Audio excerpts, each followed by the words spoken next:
Alrighty guys, I am actually haven't eaten all day, so I've been craving some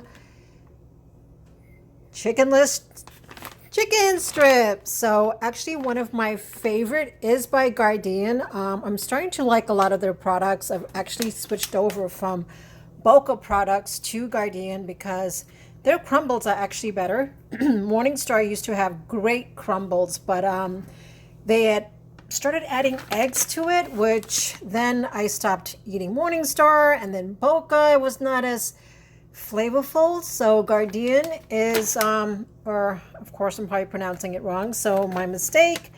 But I'm gonna be just seasoning some Gardein and making some strips, and I'm probably just gonna have this with some whole wheat bread.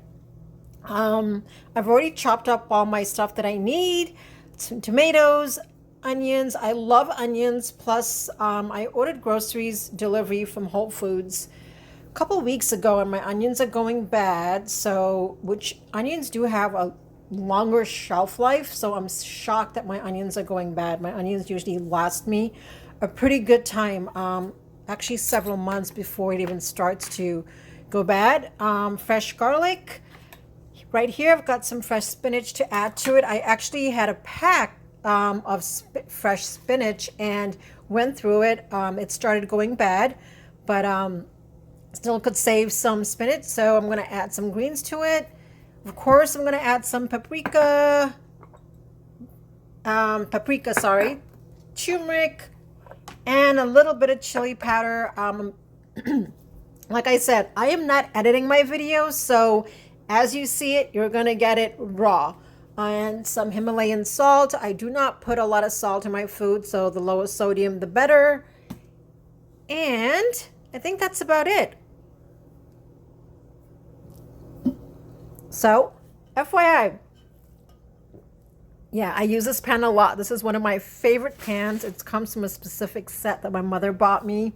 The name is Todd English Collection. However, now the oil might look used. It's actually oil that I made French fries in. So if I could save the oil, and if it's not bad, if it's a couple days and it's just sitting there, because a lot of people tend to fry items and whatnot, and then they get rid of the oil. Stop throwing away your oil when you're just using it for basic frying, like French fries or products that are not leaving like gooey or thickness behind. So I'm reusing oil that I actually fried fries in. So the little black stuff that you see is actually onions, and I'm totally okay with that. Totally fine. It's onions. So back to my ingredients. I am gonna actually go ahead and put my onions and garlic first and let that fry a little bit, not too brown. And then add my meatless chicken strips from Gardein. At the end of it, I will add the spinach and tomatoes, and then I have some frozen cilantro that I'm going to add to it, because as we know, cilantro gets bad really quick. And what I do is I normally just, if I buy more than one bunch of cilantro, I will just go ahead and freeze it and use it as is when needed. So stand by. Okay, so my onions and garlic are frying. You don't want it to over fry where it's beyond brown and dark, but let that fry. And to anyone that's just tuning in, FYI, yes, this pan I use a lot. It's one of my favorite pans. There's nothing I can do about those marks on it, but I can guarantee you this pan is absolutely clean. So now I am going to go ahead, and I usually would defrost the chickenless strips and then throw it in. But since they're frozen, I'll let it stir fry in my onions and garlic, so it picks up that flavor as it defrosts. And that's what I love about when it's frozen. When you put the onion and garlic and it starts to fry and you throw your frozen items in, it actually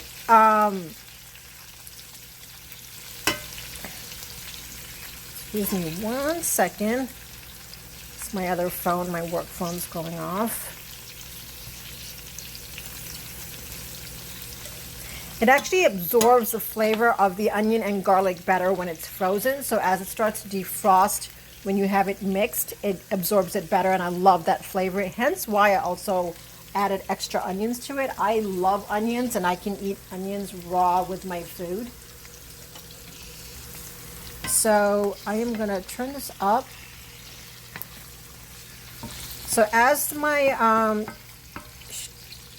Chikless strips do start defrosting, I will make sure that they're chopped up in the pan as they cook. So, and once it gets a little bit soft, I will then gonna throw in, there we go, see, it's already starting to. So it kind of just saves me another whole big hassle as well. And keep in mind, when you do this while it is cooking with the onions and the garlic, it actually, like I said, it absorbs the flavor of both the onion and garlic so much better. This is something that I actually have been cooking forever, but I'm not a person to tell you, oh, it's this many tablespoons and this much oil. So it's kind of like what you prefer.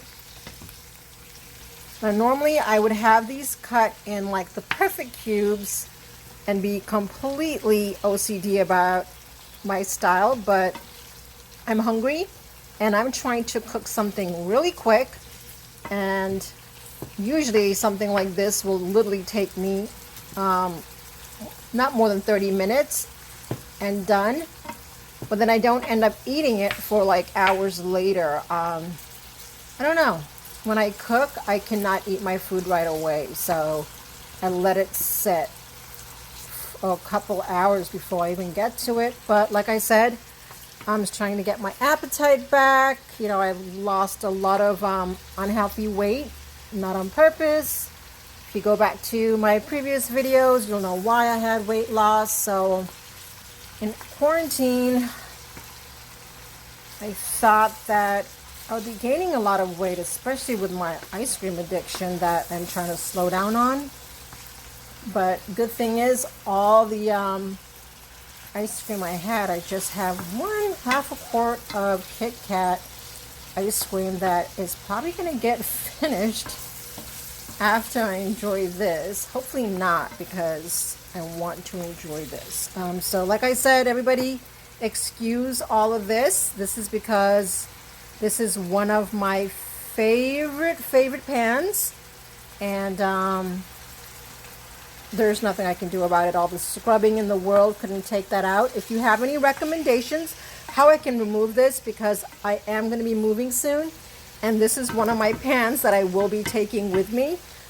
Getting rid of all of my stuff, but there's just certain things you hold on to in life, and this is a pan that, it's my favorite pan, and I don't care what condition it's going to be in. It just shows that I cook in it a lot. So, but if you have something that actually like is a really good degreaser that can remove this, because I have scrubbed it, I have used the Oxy Clean Scrub, you name it, nothing works. So it's good enough. Let's get that tomatoes in there.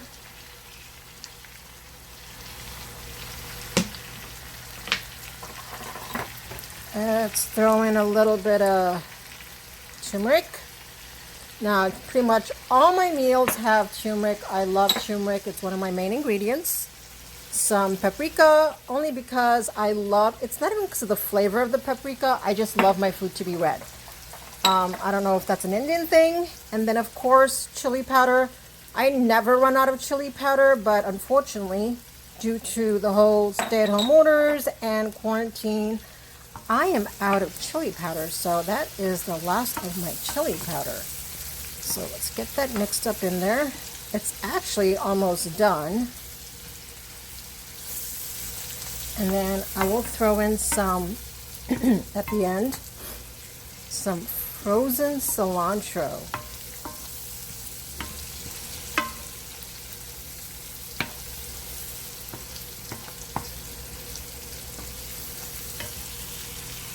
Now, Some of you guys might even question why is it so oily. I like my food, especially when I want it a little bit curry, because this is not exactly a stir fry. I want it a little bit gravy, and I prefer it oily than, honestly, than watery. So it's just my taste, and once it sits overnight and absorbs, this oil will actually be gone. Let's get that in there. Keep in mind, this was just some leftover spinach. I actually went through the bag because the bag was actually, I was just a waste of spinach. I think I spent like $5 on that bag of spinach from Whole Foods, and it started getting bad. However, I did use it to make some sandwiches, but anyhow, here you go. And then some Himalayan salt. The thing with Himalayan salt is it is so deceiving. Like, you can keep adding and tasting this, and then next thing you know, oh, wait a second. My bad. Sorry. Like I told you, this is raw. I'm not going to edit. This is just actually real salt. It is ancient kosher sea salt. I thought it was my Himalayan salt, but this will do as well. So this particular salt actually is deceiving because it creeps up on you. So you can keep trying and adding your food, adding it to the food, and next thing you know, your food's over salty. So make sure you don't let it cook first. Add your salt, and then make sure it's cooked before you add more salt to it. Because, like I said, if you're using this kosher salt, it's very deceiving. I do have Himalayan salt, and actually I wanted to use that instead because I never know how much of that salt to add, and next thing you know, my food is too salty. So I will wait to add more, but that's good enough. And then I always taste it. Don't worry, my hands are clean, and oh my God, it's perfect. So I'm going to let that cook on low just because I want it to simmer down. There you go.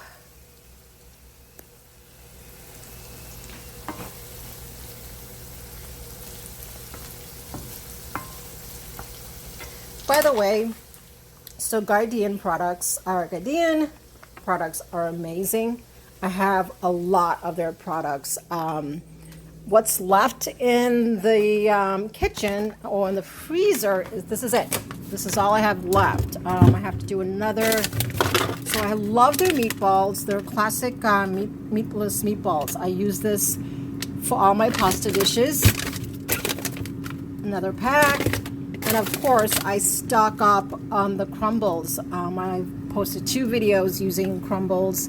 And this is something that you can use for pretty much anything you're cooking. If you want the substitute for meat, I highly recommend their beefless ground, which is called crumbles. Morningstar calls it crumbles. So I just got used to calling it crumbles regardless of what brand it is. This is absolutely delicious, and I use it for just about every item, and it's a quick fix. So all of these are quick fixes.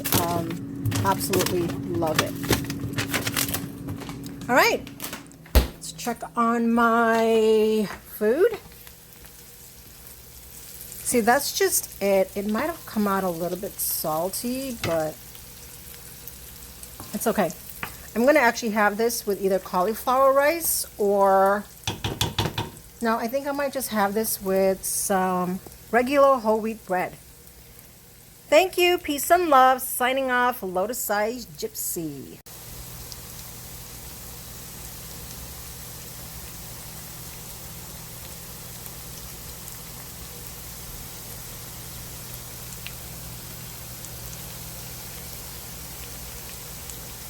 Here is the finished product. It literally took, from the time I started with you guys to even this part, literally took a total of about 25 minutes in total.